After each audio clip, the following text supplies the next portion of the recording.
Hello, it's Scott Manley here. Today I want to talk to you about small satellites, itty bitty satellites. You've probably all heard me talking about CubeSats from time to time, although the spell corrector on my laptop keeps correcting it to cubist no matter how many times I type it. Regardless, you know that CubeSats are sort of the entry level, right? They're what universities build and launch when they're doing baby's first satellite. Now, CubeSats are 4 inches cube, right? That is the basic cube size, but you can make them larger by bending, merging the cubes together. So you'll have a 2U CubeSat, which is 2 of them. You can have 3. That's the size of the Dove satellites that were used by Planet Labs early on. You can even have a 2x3 version, 6U CubeSat. That is the size of the satellites that NASA sent to Mars. The Marco spacecraft, there were 2 of those, and they were able to go into deep space and actually send data back from their flight. And then you have like the 2x2x3, that's a 12U CubeSat. That's what like a capstone spacecraft is that is currently orbiting in near rectilinear halo orbit, and by the sound of things, it may be the king of that orbit going forwards. But of course, those are the size that everyone builds. They've become a standard. Actually, they originally started like in 1999, a couple of researchers were looking at nano satellites, and they sort of ended up coming up with this informal standard, which it has become ultimately a supported standard. And there are many vendors who will take your CubeSat, they will integrate it onto their launchers, and they will launch it into space. Now, typically, you will find a lot of CubeSats riding on these SpaceX transporter missions. And SpaceX isn't actually handling the CubeSats directly. Typically, they are passing off, somebody else is actually buying like a launch on the transporter mission, and then their launchers will launch your CubeSats for you.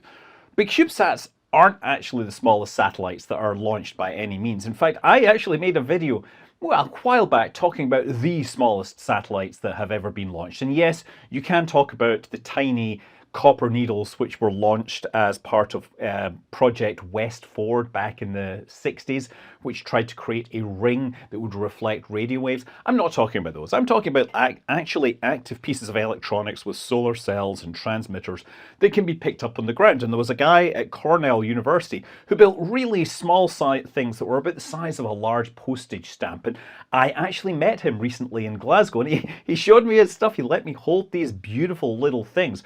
Obviously, the ones that he let me hold hadn't gone to space, because those ones will have all burned up. But this was at an event called the PocketQube workshop, and PocketQubes are smaller than CubeSats. They're like CubeSats that can fit in your pocket. They're actually done by the same guy, Bob Twiggs. He was the guy that created the original CubeSat standard. Well, he wanted to make them even smaller, and so he basically cut the size in half. And I actually get given a model. Actually, this is technically not even a model. This could legally be a PocketQube satellite. So it's basically 2 inches on each axis, or 50 millimeters, right?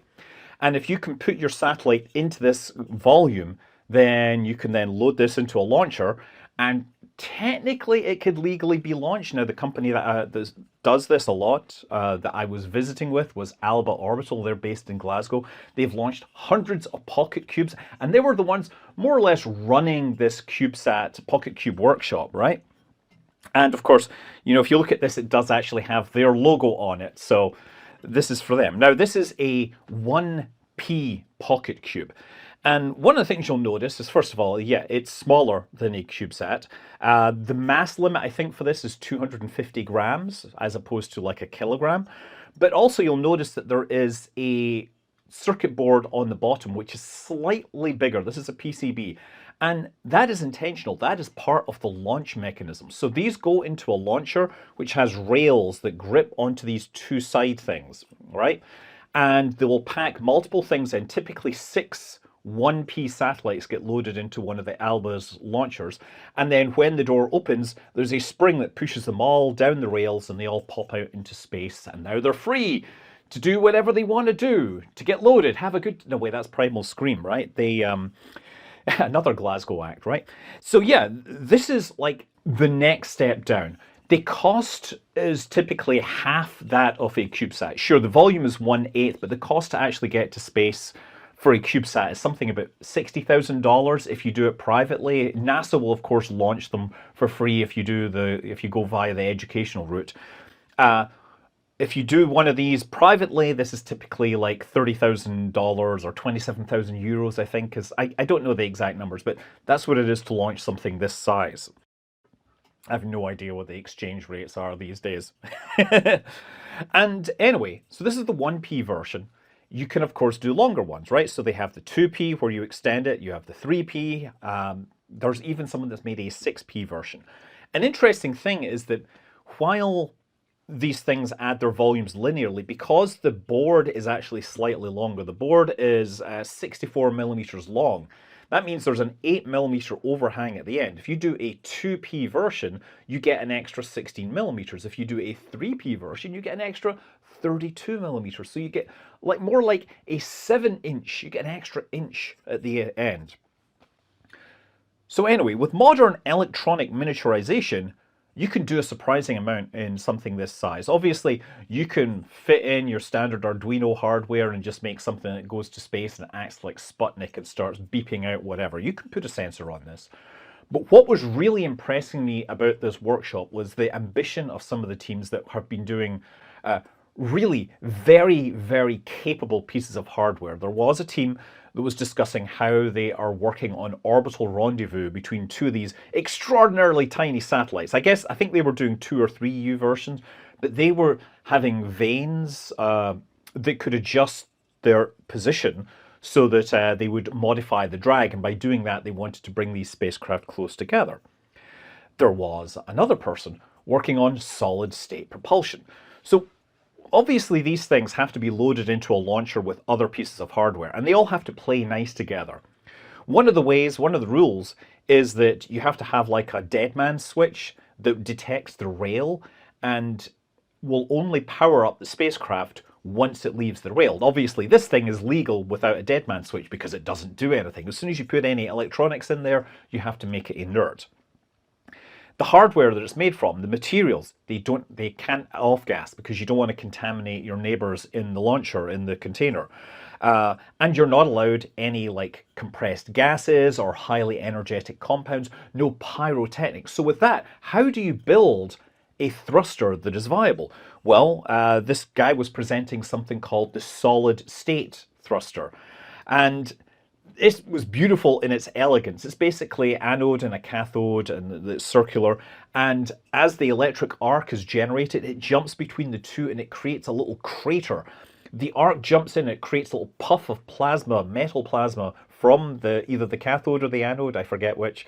And that shoots off and generates thrust. So his promise was, you give me 1 watt for a day and your spacecraft will get 1 kilometer of altitude in orbit. So that's not bad when you're considering these levels of power that's available for these things. Now, obviously, to make that useful, the spacecraft would also have attitude control. His solid-state thruster, by the way, takes up 1/2 of this. So, like, it's 1 inch by 2 inches by 2 inches, and it all fits into here nicely. So yeah, what else?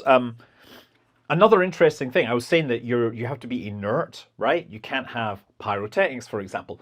Lots of modern satellites will use pyrotechnics for deploying various things, right? They'll have things that are held in place, and then once they're in space, they fire this, it'll pop something open, and then the panels will deploy or whatever. For satellites this size, you're not using pyrotechnics, but what you are typically using are something called burn wires.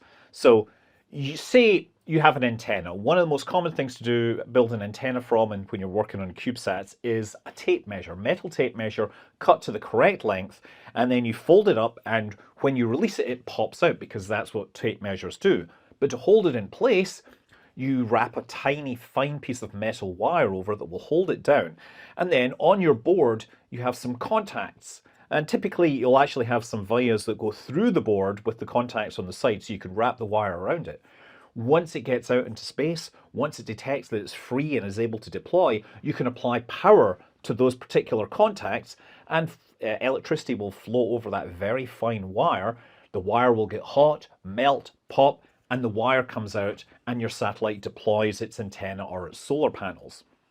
And so, Alba Orbital, again, the people that had brought me out for this particular conference, they have what's called the Unicorn platform. And this is a stabilized platform that you can put your spacecraft, your hardware, your payload on. And it is a 3P PocketQube.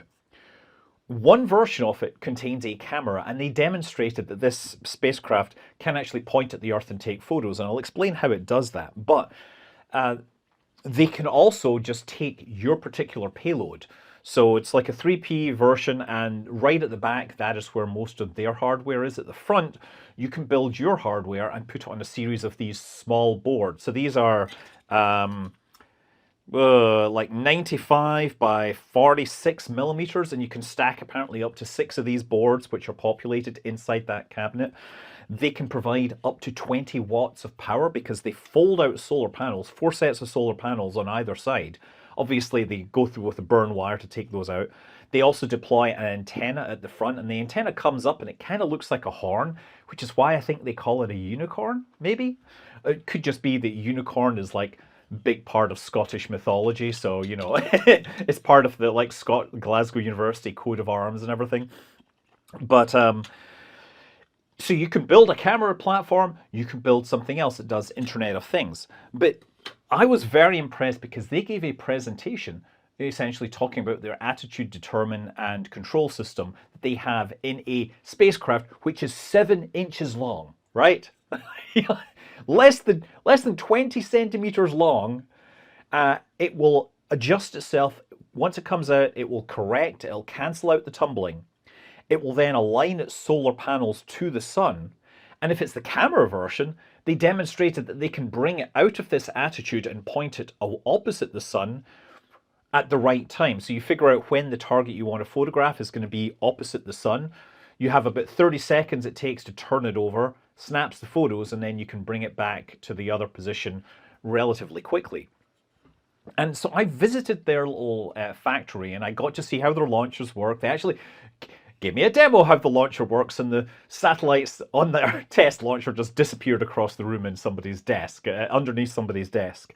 But they showed me the internals of their attitude control system, and it was extraordinary that they could shrink an attitude control system down into this tiny volume. So they have 3 sets of magnetorquers that will sense the magnetic field and react to the magnetic field to remove any rotation. So you have 3 of them at 90 degrees to each other. And then they have 3 reaction wheels. Reaction wheels on a spacecraft in this volume.